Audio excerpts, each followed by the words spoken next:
internet as we know it today has gone through many phases of advancement before it became the massive global sharing site we know it as.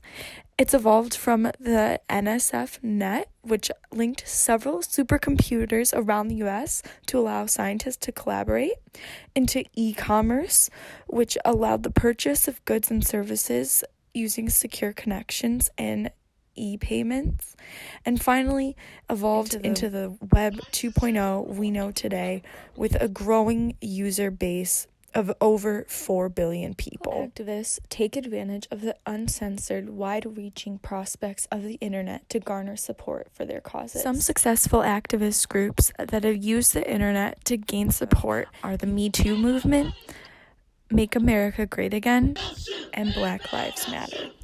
This video will explain what elements make up a civic society and how the internet fulfills each of these elements so that political activists can utilize the internet to garner support and mass attention for their cause. There are 3 elements that define a civic society: freedom of speech, independent judiciary, and democratic society. Freedom of speech is the right to express any opinion without censorship or restraint.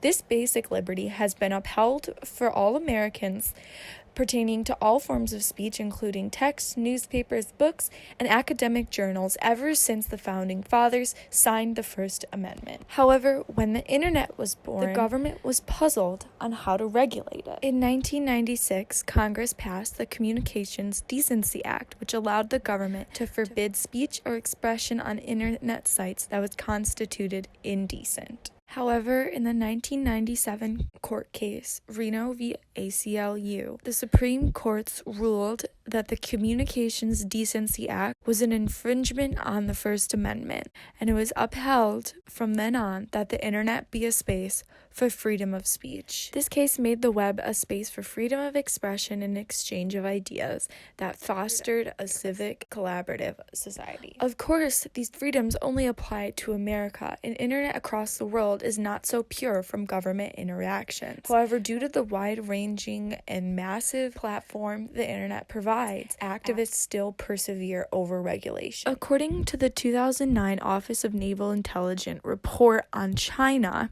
they have devoted extensive resources to building one of the largest and most sophisticated filtering systems in the world. Not only does the Chinese government block individual websites, they also monitor amateur user-created content. In Ethan Zuckerman's essay, Cute Cats to the Rescue, Participatory Media and Political Expression, he underlines some of the ways Chinese citizens use wordplay to outsmart the censor systems.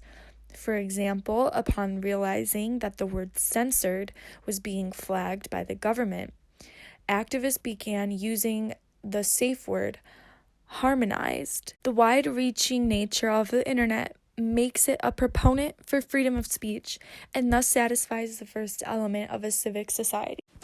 Additionally, the internet maintains independent judiciary. Like freedom of speech, the concept of independent judiciary is not a new term that emerged with the birth of the web. It is an idea inveterate to our government system. It simply means that the judiciary branch should rule separately and without influence from any reigning body. The way this applies to the internet is that each user has the opportunity to interpret information sans third-party source interpretation. In 2010, when confidential documents pertaining to events in the Afghanistan war leaked on Wikipedia, it was a tool that empowered citizens because of their ability to interpret the information firsthand. 7 reasons why we should celebrate WikiLeaks and 8 reasons it's not the panacea some are calling it. He highlights some of the ways WikiLeaks empowered American citizens and increased the independent judiciary they were able to exercise. He states that WikiLeaks empowered citizens to WikiLeaks also allowed users to work around mainstream media's interpretation of the news, disrupting military The internet can also be demonstrated as a mode for independent judiciary through teens' exploration on social media sites.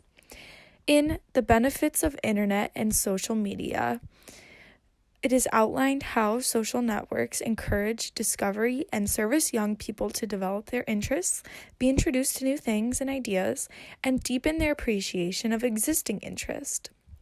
The way users discern what ideas they choose to adopt and what communities to join online among limitless choices demonstrate that users act judiciously on the web and thus fulfills the second element of civic society. Finally, the internet supports maintaining a democratic society. A democratic society can be defined as a space where citizens have equal identity and status in the realm.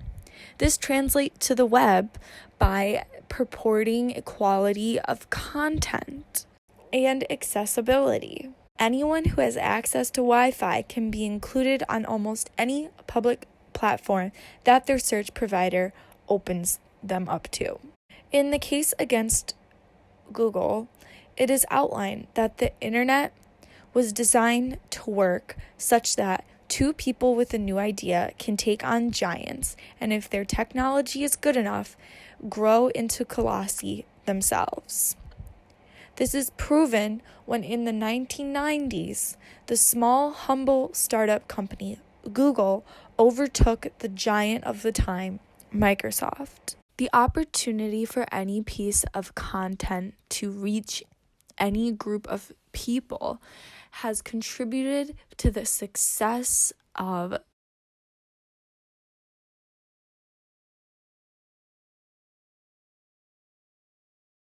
Middle Eastern uprisings. In the spring of 2011, protesters in Tanzania, Egypt, and Libya connected on social media platforms to plan protests and disseminate their ideas.